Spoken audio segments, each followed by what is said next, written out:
Et je vais vous donner des notions de valeur. Et c'est ça le plus important, parce que là, pour l'instant, on parle de 25 €. C'est du pipeau.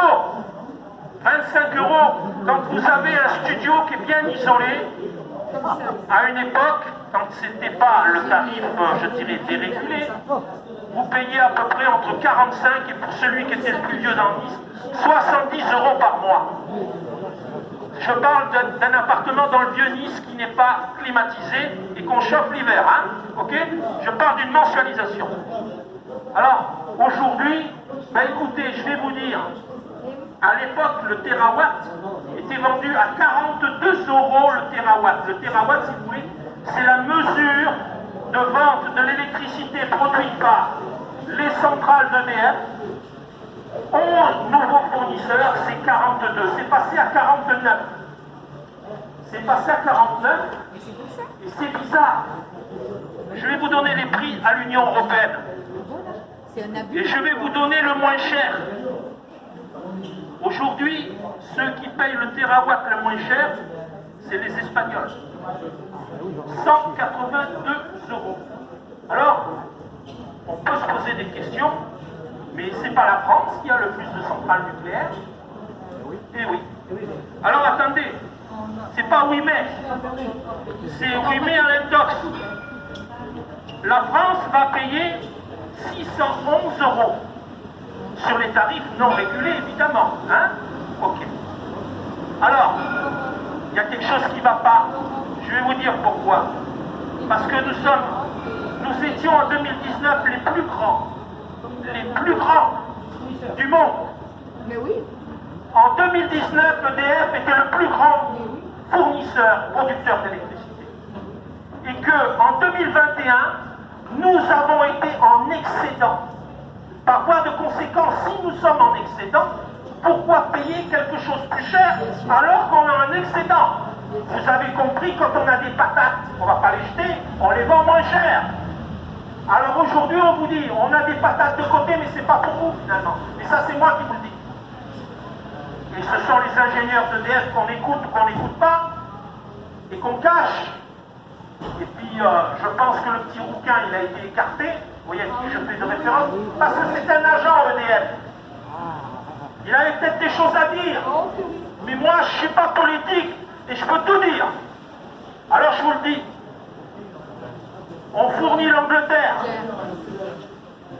On fournit l'Angleterre et les Allemands, qui sont toujours nos ennemis. Parce que pour moi, les Allemands, ils ont massacré mon cousin. Ils ont tué mon cousin, grand cousin. Ils ont massacré mon grand-père à Verdun. Et aujourd'hui, à Van den Leyen, la chienne Leyen, qui magouille avec McKinsey, l'OTAN, eh bien, nous payons leur petite cavalerie légère et en plus leur magouille souterraine. À savoir, on fait aujourd'hui en France, et M. Macron a inauguré dans le Nord, dans la mer du Nord, la production éolienne qui vaut 0 pour moi aujourd'hui. Pourquoi? Parce que c'est le piège et le deal qui a été signé, sans que vous le sachiez, avec les Allemands. C'est je te fournis des éoliennes et comme ça je te piège, mais ça ils ne vont pas venir à vous les Français.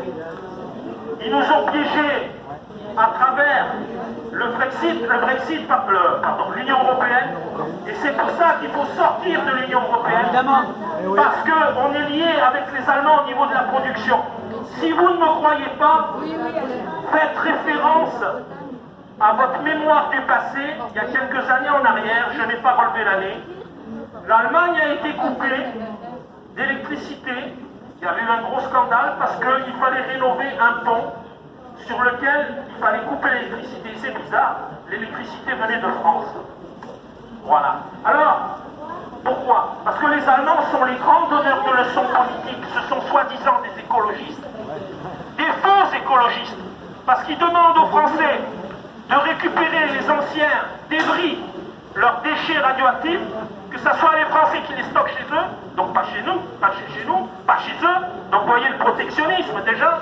Ensuite, on se tape leur saloperie, Mais en plus, ils nous font des leçons qu'il faut faire de l'éolien. En plus, on va leur acheter des éoliennes, et en plus, on est sur le marché européen.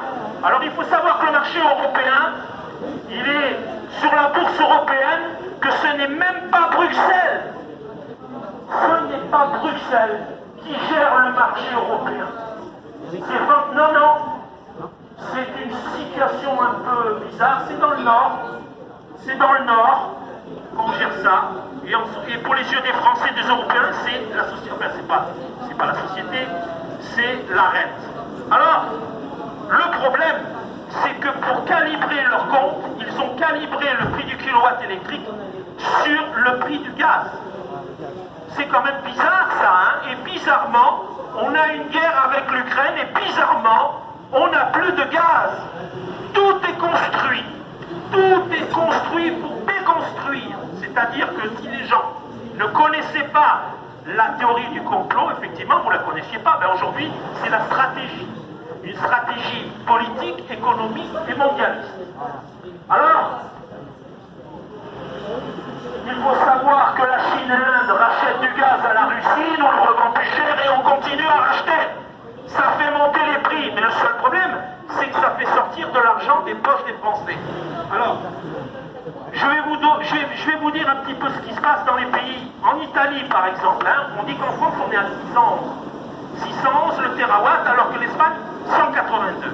L'Italie, 605. Les Allemands, 600. C'est bizarre, hein? Et alors, les Anglais, ils sont à 500.